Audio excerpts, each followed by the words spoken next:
Good afternoon, everyone. Yes, I'm Rory O'Keeffe. I'm a lawyer. Please don't hold that against me. I'm also a founder of my own practice, RMOK Legal, and I'm also a host of a podcast called Beyond the Fine Print. There's the plug.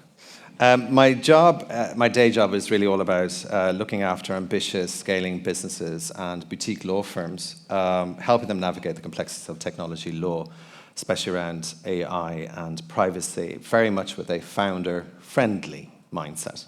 Now, more importantly, enough of me. We want to hear from Paul Comerford, who's the Privacy Technology Advisor at the UK's Information Commission's Office, the ICO.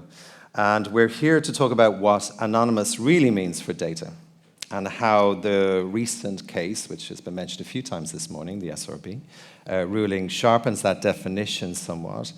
And trying to get some of the ambiguity out of the anonymity question that we all have to deal with and link that with the PET developers. Shout out to the Oblivious, our organisers for today. So welcome, Paul. Thank you. Right, so let's give you the easiest question I have on my list. What does anonymous actually mean, and how is it different to pseudonymous? Thank you very much, Rory. So, to clarify, there's various definitions of anonymous. For the purposes of this talk, we're talking about the UK GDPR or the EU GDPR definition of anonymous. So this is data that is neither directly or indirectly identifiable. So it's data that's either been anonymized or it's anonymous in nature already. And the law clarifies the test for anonymity in recital 26 of the UK and EU GDPR. That is known as the means reasonably likely test. And these are measures that can be applied to the data to determine if it's identifiable or not. And these consider factors such as the cost it would take to re-identify somebody, the time that it would take in terms of computational time, and also the available technologies that are available to potentially re-identify the data.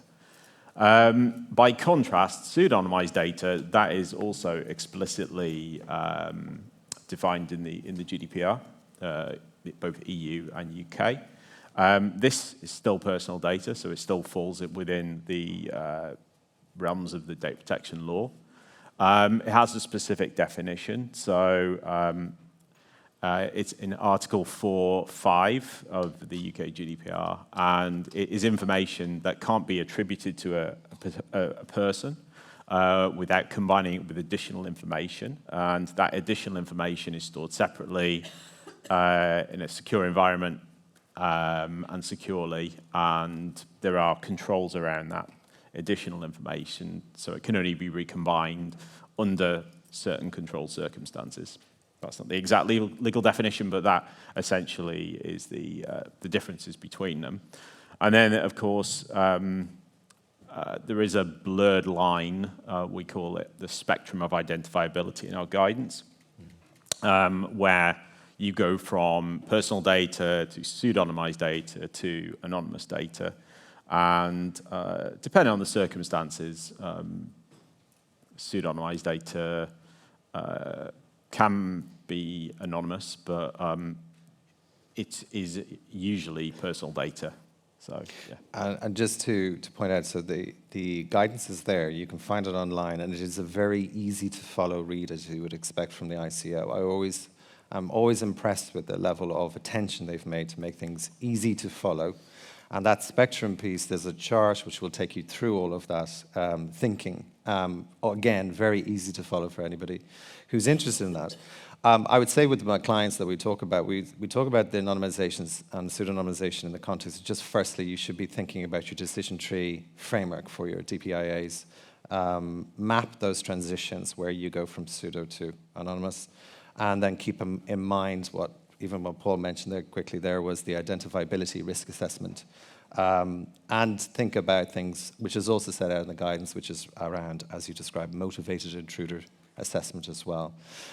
Just to flag those for those who are interested in checking that out on the ICO page.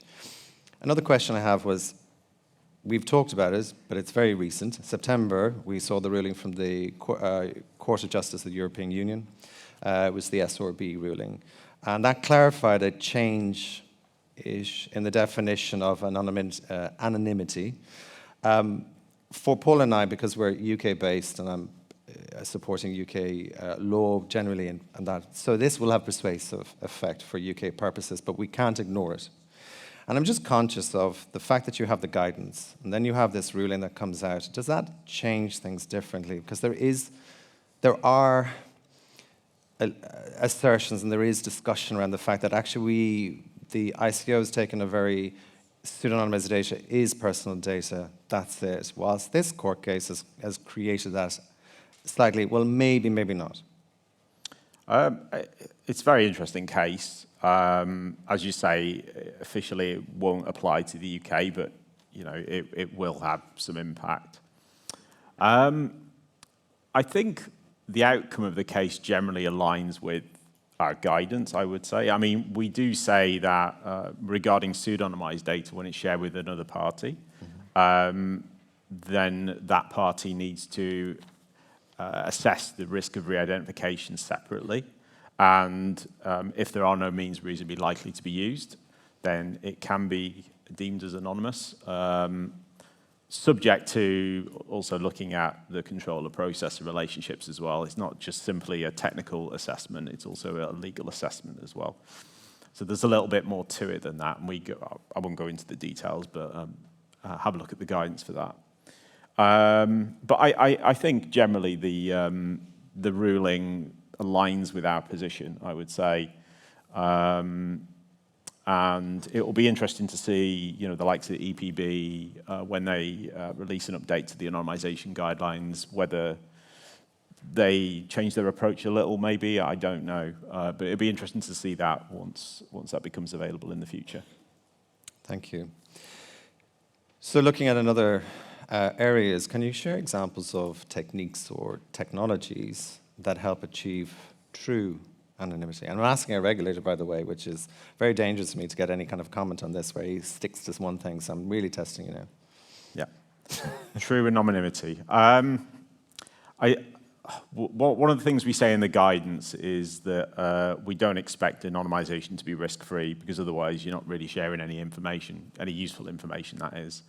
So we do acknowledge that there'll be some residual risk, but it's keeping that risk to a minimum.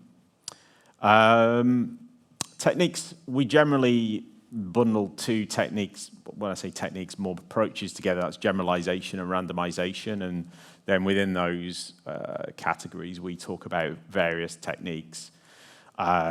Differential privacy is probably the gold standard for randomization. We talk about the use of synthetic data. We talk about the use of k-anonymization, although that has its shortfalls, and other more traditional statistical disclosure control techniques. So there's a wide variety of techniques, and the suitability of those techniques will depend on the circumstances. But it's not just about the techniques, it's also about how they're applied, what parameters that are used, and if they're applied correctly. You know, we talk about in our anonymization and our PETS guidance around you know, the need to ensure that you use effective implementations of these techniques that are well proven, you know, that are from a trusted code base. You know, don't implement them yourself. Make sure you've got the right expertise. It's not just a case of implementing differential privacy, for example. There's a lot more to it than that. And also, in the guidance, we refer to various guidelines and standards. So, for example, the NIST guidelines on DP and other relevant publications as well. So it's not just our guidance, but we're also referencing more technical pieces as well. And so we won't get into too much detail on that, because a lot of that will be covered within the panel discussion to follow. Yeah, another plug. But what I recall actually just from my own client base, and something I always ask them to do, is that when they're assessing any new vendor of any solution itself, Request the vendor's white papers, the third-party audit reports that they have, and do this as part of your procurement due diligence exercise. So those selling, be prepared to present those, because I know we were talking about digital trust just before this, and we've heard about re-identification risks, which Helen has also mentioned. We've got all of these examples of where we have to build the trust in, and the only way you're going to build trust, I always believe, and as part of that due diligence exercise, is ask for these things that show that they have either thought of it from a generalization or a randomization perspective. Maybe they've used synthetic data, that's one thing. Interrogate the information, interrogate your vendors. And for vendors, be prepared to be interrogated in a nice way, not CIA approach. Another question I have is, what are the biggest challenges in proving that the data is truly anonymous? Because you're the regulator coming in, and you usually come in either from a general audit perspective, so don't be afraid of a regulator coming in. They're not to be feared, they're human beings. But there is also the scenario where there's an enforcement, potential investigation, which may lead to an enforcement action, of course, because you've suffered a breach or there's something of that nature. But the question still comes into, if we have to show our homework, what are you looking for? One of the things we say in the guidance is sometimes bad things happen, but if you follow the guidance that we have and you follow it well and you can demonstrate that through transparency, accountability, we have a whole section on that in the guidance, then that's going to reflect well on possible enforcement action. And I think one of the things we also stress is the need, if you don't have in-house expertise, then you should go and seek appropriate expertise externally to ensure that your anonymisation is effective. In terms of demonstrating that, we have the motivated intruder test we spoke about earlier. So one of the things you could do is perform some attacks on the data and document those. I guess it depends on the technique and the context in which it's used. So it depends on the exact situation. Obviously, it's going to be different if you're publishing data externally to the world at large versus a more closed, trusted environment where you've got only certain people that have vetted access to the data. That's completely different. So the tools and techniques will be different, and it also depends on the anonymisation techniques and process that you're putting in place. But I think if you follow the practical steps laid out in the guidance, if organisations do that, then that reflects very well. If there's any bad things happen. So I think that the phrase which we mentioned before, which comes from GDPR, is the all means reasonably likely to be used. So the all reasonably, and in a legal context under common law jurisdictions, is a high bar, right? You're effectively spending a lot of money. Some people call that like all reasonable endeavours would be best endeavours.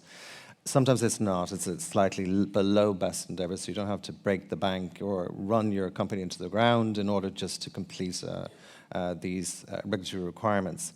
But it does, like from what you take there, you are, and I always find that those companies have set themselves up with documenting everything, having the evidence trail in front of them to present it in any audit or investigation is especially important when a regulator comes knocking, or if you've suffered a breach and you're trying to scramble because you've only got 72 hours before you have to notify, etc. You all know these things. And that's the built-in having that. And if you can present all of your homework, you're more likely to have a very favorable regulator who says, okay, you did follow the guidance, you tried your best, but these are the areas you can improve on. That's a different conversation for, you tried, but you didn't really do your best, did you? So we have to go down the enforcement route, and we've all heard about what those enforcement figures could look like. I'm not talking about the big ones. There are still enough in the figures that can actually be quite crippling to a smaller scale-up SME type enterprise. So just within the time available left, I just wanted to quickly ask you, what do you see the role of the ICO playing in guiding these anonymisation techniques? So you've issued the guidance. Yes. You done? That's it? No, these things are never done. It's an ongoing thing. We monitor, well, I monitor the state of the art, so I'm always looking at new research. Anonymisation affects many different domains, so AI is one of the big ones. We don't really focus on that within the guidance, but the ICO will be doing some more work around AI and identifiability in the future for sure. We also look at it through the lens of ad tech, and if anyone's seen the recent report, Sandbox report that was published a couple of days ago, that touches on identifiability as well. So it's not just your core data releases. There's many different domains that anonymisation goes into, and we've also got some additional guidance on the role of anonymisation in research that will hopefully be published early next year that I'm currently working on as well. I see, more coming. Yeah. Right, so with the, because we're at time, I just wanted to firstly thank you, Paul. I think takeaways here for people who is just rigorously stress test your solutions, quantify those residual re-identification risks, prove that you can deliver real verifiable privacy, and have a read of the ICO's guidance. Honestly, you'd be pleasantly surprised. It's a good read. I say it as a lawyer, but in fairness, I do find it actually is a good read. So thank you all, and thank you, Paul. Thank you very much. Thank you very much.